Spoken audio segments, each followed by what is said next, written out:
Bonjour, ici Jessica Fréchette, ainsi Carrie Laprise de la Fondation Filles des Bois.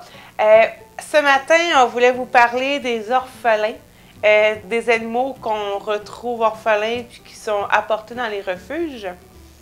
Dans le fond, on voulait vous parler des animaux que vous pensez orphelins. Souvent, les gens vont venir nous porter des animaux qui pensent qu'ils sont orphelins. Donc, comme les ratons laveurs, souvent, on s'en fait emporter, puis ils ont le ventre plein. Qui souvent veut dire que la mère n'était pas loin. Puis des fois, les gens, ils pensent bien faire, mais finalement, ils enlèvent les bébés de leur mère. Fait que ça, c'est une forme de... Kidnapping. De kidnapping, oui. Puis c'est pas le fun pour l'animal, puis c'est pas le fun pour nous au refuge, parce que quand on reçoit entre 60 et 70 ratons laveurs par année, on sait que la moitié de ces ratons laveurs-là, ou ces moufettes, ou peu importe, ils ont été enlevés de leur mère. Puis c'est dommage, parce que la mère fait, veut pas, un meilleur travail que nous pour les élever. Parce que, regarde, on peut voir que je suis enceinte, mais tout ça pour vous expliquer que il y a rien de meilleur que le vrai lait maternel, donc qui est rempli d'anticorps, qui est rempli de sels minéraux, qui est rempli de vitamines, qui donne une belle croissance aux petits. Oui, ça nous fait plaisir de les sauver quand on les reçoit, ça nous fait plaisir de leur donner le biberon, mais ça ne remplace pas le vrai lait de la mère. Ça, c'est une des choses. Et la deuxième des choses, c'est que quand on reçoit de 60 à 70 ratons laveurs, oui, il y en a là-dedans que c'est des vrais orphelins, mais il y en a d'autres qui viennent vraiment que le ventre était plein, c'est que la mère était proche de ses petits.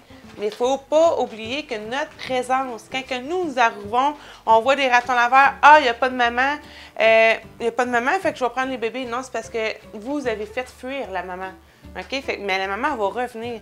Fait que si vous voulez être sûr qu'il n'y a pas de maman, bien, peut-être attendre un 24 heures, 48 heures, et puis surveiller. Mais quand je dis surveiller, c'est pas être à côté des bébés au cas que la maman arrive. C'est le surveiller en distance. J'aimerais ça aussi, là on parle de ratons laveurs, mais j'aimerais ça qu'on parle de chevreuil. Oui. Parce que c'est un autre problème qu'on a. Le chevreuil, première des choses, si vous trouvez un chevreuil, vous devez obligatoirement appeler les agents de la faune. OK? C'est un animal à déclaration obligatoire. Pourquoi? Bien, c'est parce qu'ils font toujours le recensement chaque année, fait pour savoir comment d'individus de Stère de Virginie qui sont présents, à ceux qui sont morts, comment ils en ont. Fait que c'est important de faire le décompte toujours à chaque année. Et puis, ce que je veux dire, c'est que ça arrive aussi que des fois, les gens vont apporter le chevreuil. Oui, mais non, j'ai pas vu la maman. OK, mais si tu n'as pas vu la maman, n'oubliez pas une chose. La maman va laisser le petit là. Elle va aller se nourrir, elle va aller faire ses besoins. Elle va revenir voir son bébé. Mais si moi, je suis là à côté du bébé, elle va me garder à quelque part. Elle va être autour de moi, mais loin parce que je la fais fuir.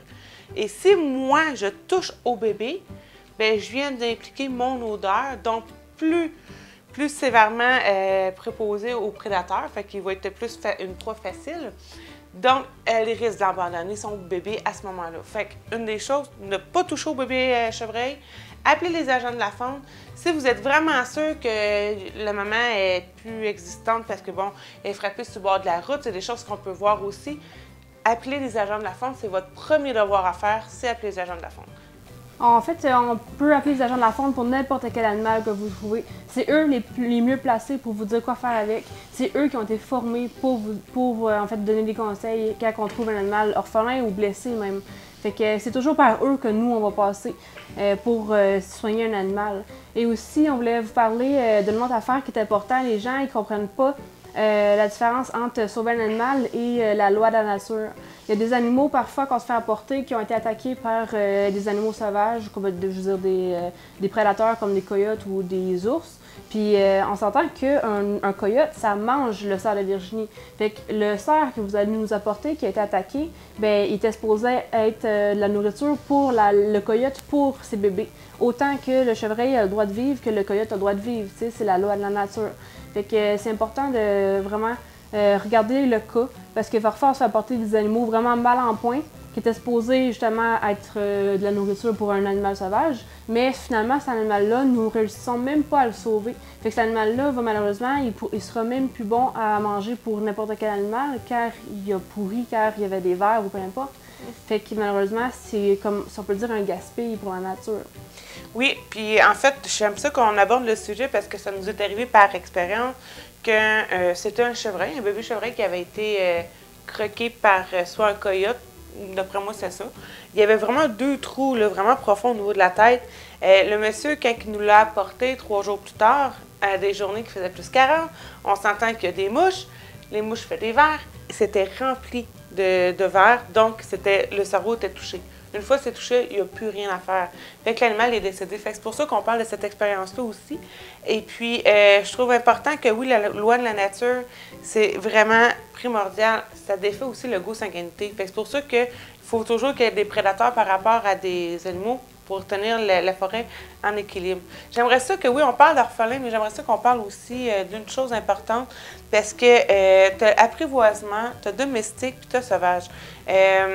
Puis beaucoup de monde apporte des animaux au refuge ou veulent les garder pour eux pour espérer de les domestiquer.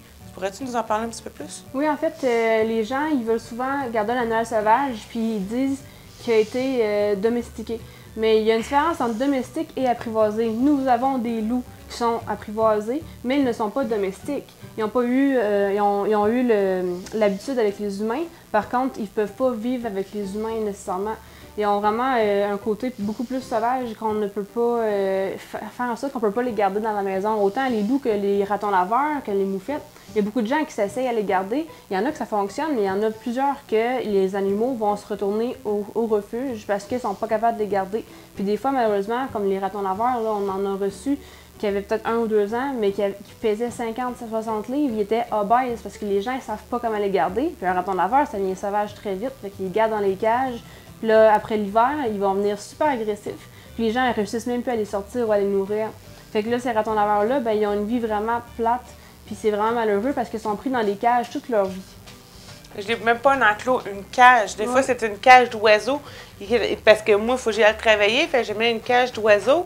Je le mets là. Puis je vais revenir le soir pour venir le flatter et donner des raisins. Mais c'est pas une vie. C'est pas une vie d'être pogné dans une cage. Tu sais, déjà, on en parle pour les lapins. Plus loin, on en parle pour plusieurs autres animaux domestiques. Fait qu'est-ce qui est domestique? C'est le chien, c'est le chat, c'est les lapins, parce qu'ils ont une glande qui sécrète des hormones de socialisation que sur les loups, sur les ratons laveurs ou sur les moufettes qu'on n'a pas. Et je parle aussi de ceux qui veulent domestiquer, mais qu'en fond, c'est apprivoisé. Ils vont vouloir opérer la moufette pour pas que ça sente. C'est illégal. On n'a pas le droit d'opérer aucune moufette. C'est aussi cruel que faire dégriffer un chat. Fait qu'on en parle de plus en plus de dégriffage de chat, bien, je veux justement en parler.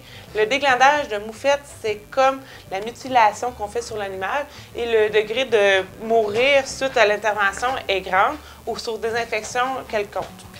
Fait que apprivoiser, c'est vraiment quelqu'un qui veut essayer, qui pense de vouloir domestiquer un animal sauvage, mais il reste apprivoisé, il ne deviendra jamais domestique. Fait que si vous désirez avoir plus de questions ou plus de réponses sur l'orphelinat sur les animaux sauvages et ou sur l'apprivoisage côté domestique, vous pouvez nous rejoindre sur notre page Fondation Filles des Bois qu'on retrouve sur Facebook. Mais je veux aussi quand même vous dire que sur l'apprivoisement sur des animaux sauvages est illégal au Québec. Fait que s'il vous plaît de respecter cela.